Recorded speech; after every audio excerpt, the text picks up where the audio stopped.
कितना भी ऊंचा पद प्राप्त कर लिया हो, यदि माता पिता भूखे घर में रो रहे हैं ना, बिलख रहे हैं, सुन लेना कभी सुख और शांति बोलो नहीं मिलेगी। आपने नाम सुना होगा टोडरमल का। महाराणा प्रताप के समय में अकबर के साथ रहता था। निवेदन कर दूं, एक दिन मां से आकर के बोला, मां मैं तेरे ऋण से उऋण होना चाहता हूं। सुनो मेरी बहनों, मैं तेरे ऋण से उऋण होना चाहता हूं, बता मुझे क्या कर सकता हूं। मां ने कहा, बेटा ज्यादा कुछ नहीं करना, बस एक रात मेरे पास सो जाना। बोला कोई बात नहीं मां।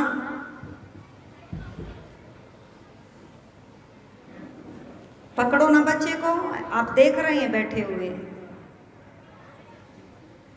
निवेदन कर दूं आपके समक्ष, कहता है मां ये तो कोई बड़ी बात नहीं है, ठीक है जैसा आप कहती हैं। मेरी माताओं बहनों, सर्दी का मौसम था, रात को बिस्तर लग गया, मां का भी बिस्तर लगा है, बेटे का भी बिस्तर लग गया। मां बेड पर पहले से विराजमान थी, लेटी हुई थी। बेटा आता है, लेट जाता है। जैसे ही थोड़ी देर लेटने लगा, आंखें बंद होने लगी। मां ने देखा नींद आ रही है तो आवाज लगाई, बेटा। बहुत प्यार से कहता है, हाँ माताजी कहो। बोले एक गिलास पानी का चाहिए, प्यास लगी है। उठा, बहुत प्यार और सम्मान से भर करके पानी का गिलास दिया। बोलो मां पी ले। मां ने एक घूंट पानी पिया, बाकी बिस्तर पर उड़ेल दिया, गिरा दिया। कुछ नहीं बोला, बिस्तर गीला हो गया। उस स्थान को छोड़ करके दूसरे स्थान पर लेट गया। थोड़ी देर बाद मां ने फिर देखा, बेटे की आंखें निद्रा से बंद होने लगी। फिर आवाज लगाई, बेटा। फिर बोला, हाँ मां, पर अब की बार आवाज में प्यार और सम्मान नहीं था, थोड़ा सा झुंझलापन था। बोले कहो मां क्या बात है। बोले कुछ नहीं बेटा, एक गिलास पानी का चाहिए, प्यास लग रही है। भरा पानी का गिलास, बोला ले पी ले। कोई सम्मान नहीं था। मां ने एक घूंट पिया, बाकी बिस्तर पर गिरा दिया। बस बोला, मां क्या करती है, बिस्तर गीला कर रही है। मां बोली, बेटा बूढ़ी हो गई हूं, सर्दी में कपकपी बंध रही थी, हाथ से गिलास छूट गया। चल तू ऐसा कर, मेरे स्थान पर सो जा, मैं यहां आ जाऊंगी। बोले नहीं कोई बात नहीं, पड़ी रहे। थोड़ी देर बाद उस स्थान को छोड़ करके जब दूसरी जगह लेटा, फिर मां ने देखा आंखों में निंद्रा आ गई है। फिर आवाज लगाई, बेटा। ओहो, अब की बार तो पारा 104 डिग्री पर पहुंच चुका था। क्रोध में भर करके बोला, क्या बात है मां, सोने देगी या नहीं। बोली बात तो कुछ नहीं है, बस प्यास लग रही है, पानी चाहिए। उठा, पानी का ग्लास भरा और बोला, पता नहीं क्या खा करके सोई थी, सारी रात पानी मांग रही है, ना सोने देती है ना खुद सोती है। ऐसी दो चार बातें कह करके बोला, ले पी ले। मां ने एक घूंट पिया, बाकी बिस्तर पर गिरा दिया। बोलो अब टोडरमल से सहना नहीं हुआ। क्रोध में भर करके बोला, मां दिमाग ठीक है या नहीं, कहां सोऊं मैं सारा दिन थक करके काम करके आया था, क्या इसीलिए अपने पास सुलाया था ताकि परेशान कर सके, या कोई बदला ले रही है। बस ये शब्द सुने तो मां ने कहा, अरे मेरे लाल, उतार दिया माँ का ऋण।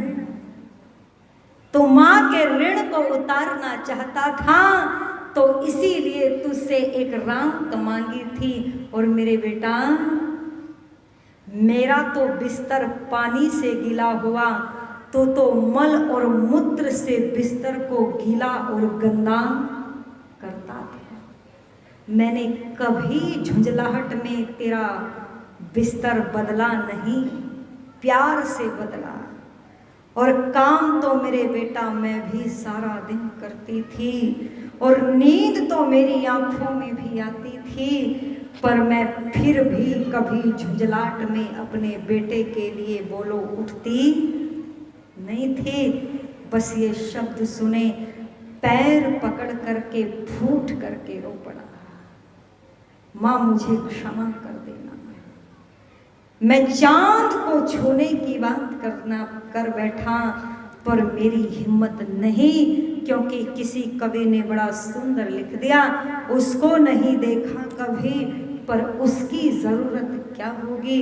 ऐ माँ, तेरी सूरत से बढ़कर भगवान की मूरत क्या होगी।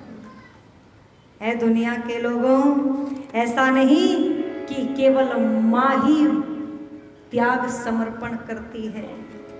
माँ के गर्भ में बच्चे का निर्माण होता है और पिता के दिमाग में बच्चा पलता है।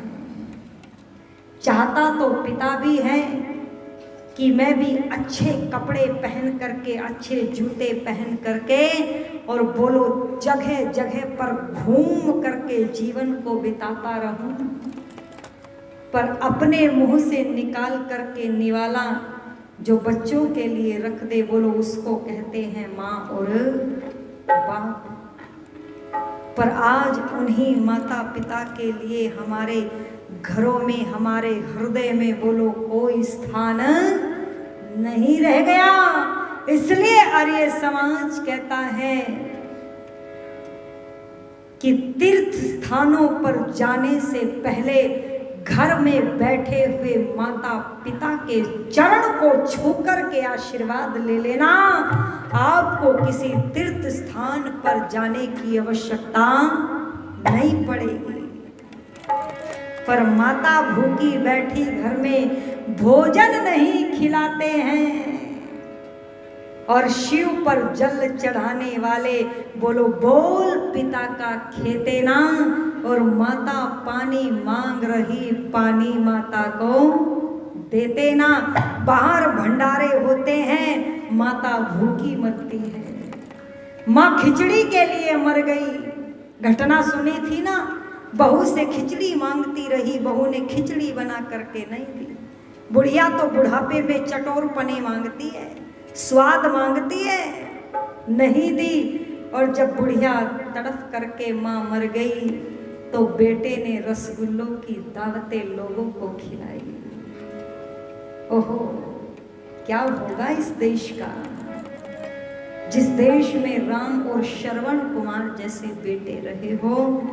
उस देश में आज माता पिता अपने ही घर में बोलो गैर बन करके रहने पर मजबूर हो रहे हैं। और इसीलिए कह दिया क्या, बहुत सुंदर पंक्तियां लिखी है, आप भी मेरे साथ मिलकर के बोलेंगे। हो मावा ठंडिया छावा, मावा ठंडिया छावा, भगवान दिया रचनावा, एहना छावा हेठ कदे नहीं लगती अगर में हवावा। मावा ठंडिया छावा, मावा ठंडिया छावा, भगवान दिया रचनावा, एहना छावा हेठ कदे नहीं लगती अगर में हवावा। मावा ठंडिया छावा,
प्यासी रहंदी मां, सर्दी गर्मी सहंदी मां, भूखी प्यासी रहंदी मां, राती नींदर आउंदी नहीं, नींदर विच वो सौंदी नहीं, राती नींदर आउंदी नहीं, नींदर विच भी सौंदी नहीं, मुख बच्चा दा वेख लवे, मां दे कलेजे ठंड पवे, मुख बच्चा दा वेख लवे, मां दे कलेजा ठंड पवे, सब दुख अपने सिर ते सह के कर दे दूर बलावा, मावा ठंडिया छावा, मावा ठंडिया छावा,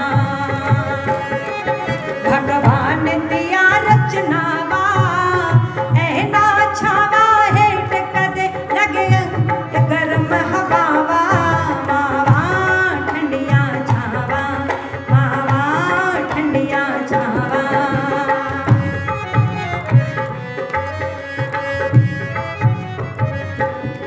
धन्यवाद। हमारी बहन जी बहुत ही श्रद्धालु है बहन जी।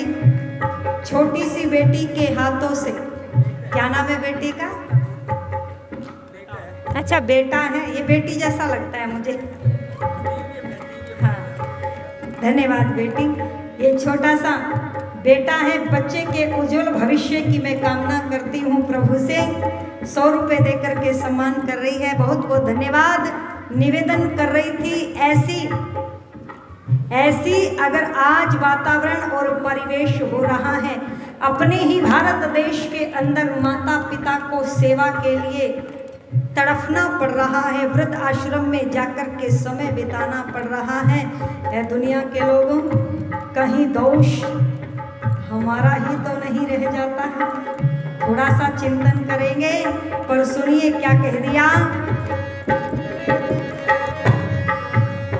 तरल तरंगा प्यार दिया, दिल विच ठाटा हमारे दिया, तरल तरंगा प्यार दिया, दिल